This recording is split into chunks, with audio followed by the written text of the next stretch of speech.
కాంగ్రెస్ ప్రభుత్వం రాజముద్ర రాష్ట్ర గీతంలో చేస్తున్న మార్పులను విద్యార్థులుగా ఉద్యమకారులుగా స్వాగతిస్తున్నామని కోటా శ్రీనివాస్ అన్నారు. ఓయూ ఆర్ట్స్ కళాశాల వద్ద విద్యార్థి నాయకులతో ఉద్యమకారుడు కోటా శ్రీనివాస్ సమావేశం నిర్వహించారు. గత 10 ఏళ్ల బీఆర్ఎస్ పాలనలో అందరూ అణచివేతలకు గురయ్యారని తెలిపారు. ఫోన్ ట్యాపింగ్ నిందితులపైన కూడా ప్రతి ఒక్కరిపై చర్యలు తీసుకోవాలని కోటా శ్రీనివాస్ డిమాండ్ చేశారు. బడాబడా నాయకులకు కాంట్రాక్టులు అప్పగించి తెలంగాణ సంపదను దోచుకున్న వారిపై చర్యలు తీసుకోవాలని అన్నారు. రేవంత్ రెడ్డిపై అనుచిత వ్యాఖ్యలు చేస్తున్న కేసీఆర్, కేటీఆర్ కబర్దారంటూ హెచ్చరించారు.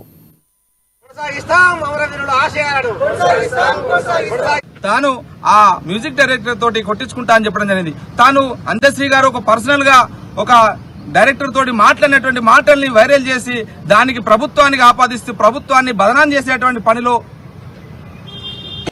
ఇలా బీఆర్ఎస్ నాయకులు ఉన్నారు.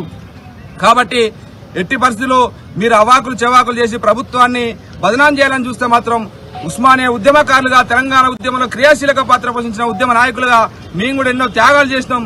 ఇలా మీకు ఎలాంటి అర్హతలు లేవు.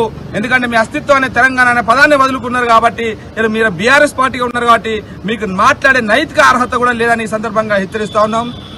ఖచ్చితంగా త్వరలో కేటీ రామారావు, సంతోష్ రావు, హరీష్ రావు, కేసీఆర్ జైలు గోడలకు ఇలా పోబోతా ఉన్నారు.